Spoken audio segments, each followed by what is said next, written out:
Bonjour, je m'appelle Aurore, j'ai 33 ans, je fais partie du GEC 3 à format paysage et je suis en contrat d'alternance chez Chazal à Villefontaine depuis juillet 2022.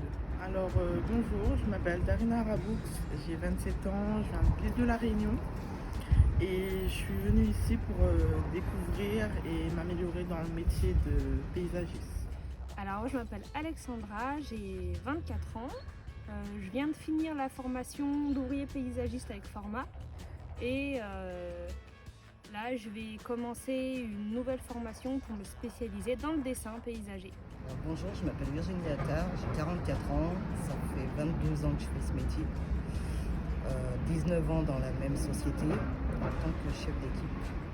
Donc Isabelle Rawasier, je suis directrice du territoire Rhône et Grands Travaux au sein de l'entreprise Terre Idéale.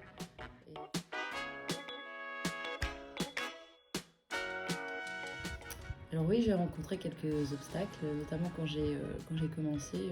Mon patron à l'époque était, je pense, très misogyne et donc je pense que c'est pas lui qui m'avait recruté. Donc il n'avait pas forcément envie, je pense, d'avoir une femme dans son équipe. Et donc il m'a rendu la vie difficile. Et donc je faisais des ouvrages d'art à ce moment-là. Et donc je faisais un pont au-dessus de l'autoroute A86 entre Renier-sous-Bois et Fontenay-sous-Bois. Et il est arrivé, donc il y avait le coulage du tablier qui se faisait de nuit. Et le matin il est arrivé à 7h. Et là il est venu me voir. Alors ça faisait un an que j'étais dans l'entreprise. Et il m'a pris la main et il m'a dit: c'est de conducteur de travaux comme ça dont j'ai besoin. Mais pour en arriver là, ça n'a pas été simple. Et puis après, effectivement, on a un peu un plafond de verre au-dessus de nous en étant des femmes. J'ai toujours travaillé dans la terre avec mes parents et je trouve que la nature, c'est la vie, en fait. Moi, je plante tous les arbres de la métropole de Lyon et ça m'apporte beaucoup d'énergie. En fait, j'adore la nature. En quelque sorte, si je touche pas la matière, je suis malheureuse. Alors, ce qui m'a motivée pour travailler dans ce domaine-là, c'est les plantes. Planter un arbre, c'est donner la vie. J'adore tout ce qui est en rapport avec la nature, les plantes, travailler dehors, c'est un avantage. C'est vrai qu'on est ici en métropole, il y a le climat qui ne s'adapte pas vraiment avec les rayonnés, mais on s'y habitue et Ce qui m'a le plus motivé, c'est le travail en extérieur, le côté manuel, la diversité du métier, le plaisir de créer et d'embellir les choses et surtout que c'est un métier qui bouge. Alors au début, pour passer chef d'équipe, avec les hommes c'était compliqué. Vu mon gabarit, on ne croyait pas en moi.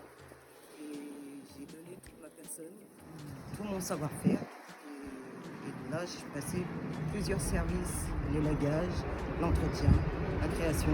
Et après, on m'a promu en création parce que j'aimais apprendre tous les jours. Donc, plus que des difficultés, ça se remarque en fait. Et j'ai eu droit à des réflexions, juste je passais la tondeuse. Faut pas porter des machines aussi grosses, faut laisser ça aux hommes, pourquoi vous faites ça, une femme ça devrait pas faire ça. Pas forcément méchamment, mais comme si on était en sucre en fait. ce qui m'a marqué, je vais prendre mon exemple à moi, c'est planter un arbre. C'est pas donné à tout le monde de planter un arbre. Pour moi, c'est vraiment grandiose. Parce que c'est quand même, je me répète, mais c'est vraiment ça. C'est la vie. Planter un arbre, c'est grand. Et du coup, si vraiment vous étiez, non, n'hésitez pas. Parce qu'il y a beaucoup à apprendre. Faut pas hésiter, c'est génial, c'est vraiment trop bien. Puis le milieu des espaces verts, c'est hyper vaste. Donc que ce soit l'entretien, la création, il y a énormément de métiers. Et maintenant, comme je disais, ça se démocratise un peu plus chez les femmes. Donc franchement, faut pas hésiter, c'est trop bien. C'est trop bien. C'est parfois un peu difficile au niveau des horaires. L'été on commence très tôt. Parfois c'est un peu physique, mais vraiment c'est un métier passion, c'est vraiment génial. S'il y en a qui veulent venir essayer, Vraiment, je suis sûre qu'ils aiment. Ce métier n'est pas que pour les hommes, il faut des femmes. C'est pas forcément un métier de force. On arrive toujours à se débrouiller sans porter des choses lourdes. Il y a toujours un homme déjà qui peut nous aider. On n'est jamais seul sur les chantiers. On s'aide à plusieurs et en avant. Il n'y a pas de problème, femmes, hommes, tout le monde peut faire ce métier. Oui, venez dans les espaces verts, on a besoin de vous.